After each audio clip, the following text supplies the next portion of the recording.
On November 5th, a majority of voters elected a billionaire under the guise of populism. It's fair to say that Americans' wealthiest individuals secured the most powerful positions and have effectively won the battle for the 21st century. They are set to usher in the most unregulated, pro-corporation era since the Gilded Age. Trump won in large part because of another billionaire, Elon Musk, who turned a social media platform into a right-wing juggernaut of lies and disinformation.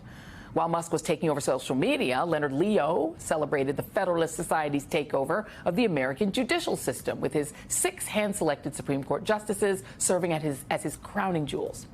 Those justices are delivering victory after victory for large corporations, backed by other billionaires like Charles Koch, who helped gut federal regulations, leaving Americans prey to pollution, financial abuse, and gun violence. The super rich at this point are so powerful. They will make up the majority of this upcoming administration. And they are touting a mandate to cut taxes for themselves while attacking things that protect the rest of us, such as unions, public education, and health care. Joining me now is a senator really intending to stand in the way, Senator Elizabeth Warren of Massachusetts. Senator, it's so good to see you. It's so good to be here with you. Is it too dark to say that the billionaires ultimately won? I'm not going to give them one yet. I think they certainly are in the winning position. I think they got a ton of power. But you got to remember, there's a lot that still goes on down in the gears. So just today, we actually had a victory. Let's stop and do a smile for a minute. These don't come so often. So you know how there are all these grocery stores out there, and the whole idea is they will compete with each other and keeps prices low. We've known for a long time. In fact, there are only 2. Yeah. I get that there are a lot of names. There's, there's Shaw's and there's Star and there's Ralph's and there's Vons and they're just 2 companies that own the 2. All of them. And the 2 said, let's merge, right? What could possibly go wrong? Yeah. Yes, we will be a unit company and not have to do nasty things like compete with each other on prices in these different markets. The FTC took them to court, said, no, you can't do that. And today, this very day, the FTC won. Go Lina Khan. Okay. Go forces that say we're going to keep some competition in this economy. I celebrate that partly to remind everybody why it matters, because blocking that merger means at least we still have some competition. And that's really important. And also to remind you, it is possible to do it. And these regulatory agencies already have law. We don't have to pass new laws. We just have to get people into those places who have the courage. FTC has shown they can do it. Let's keep supporting them. We've been talking a lot about this Luigi Mangione, the case about the United Healthcare CEO. People are very angry at United Healthcare, I think for good reason, denying care and the whole system. And we were just talking in the previous block, killing a CEO is not the way you change. You have to regulate them, right? And so we've got attempts to try to rein in some of these big businesses. The Consumer Financial Protection Bureau, which was your creation. The Trump administration wants to get rid of it. That is like protecting people from credit card fraud. What happens if that goes away? So look, terrible for individuals, but stop and think overall about the social contract. Part of the deal in how we've kept this democracy, this economy, this country on a fairly steady path for more than 200 years has been that those at the top pay a little more in taxes, are a little less rich than they otherwise might be, and everybody else at least gets a chance. And what happens when you turn this into the billionaires run it all is they get the opportunity to squeeze every last penny. And look, we'll say it over and over. Violence is never the answer. This guy gets a trial who's allegedly killed the CEO of United Health. But you can only push people so far. And then they start to take matters into their own hands. We need regulation, in part, to rein those guys in. And you know where this is coming big time ahead of us is on taxes. That the big boys, just like you said, their plan is to rush through this tax plan right at the beginning of 2025, give themselves a bunch more tax breaks, and then put the real burden of running this country on ordinary, hard-working that will pay the tariffs. That will pay the tariff. They're going to pay. They can pay for it in tariffs. They can pay for it in taxes. Absolutely. But the whole point is shove the cost somewhere else onto the poorer people and make them subsidize the rich. One more way for billionaires to pick the pockets. One of the billionaires, Dr. Oz, I don't know if he's a billionaire or not, but he's very rich. He owns a lot of United Healthcare stock, and he is about to be able to be in charge of Medicare itself. And there is a lot of fear that his first step will be to try to privatize it and make Medicare Advantage everyone's health plan. So think about what that means. Dr. Oz owns more than $500,000 in stock in the private version of Medicare.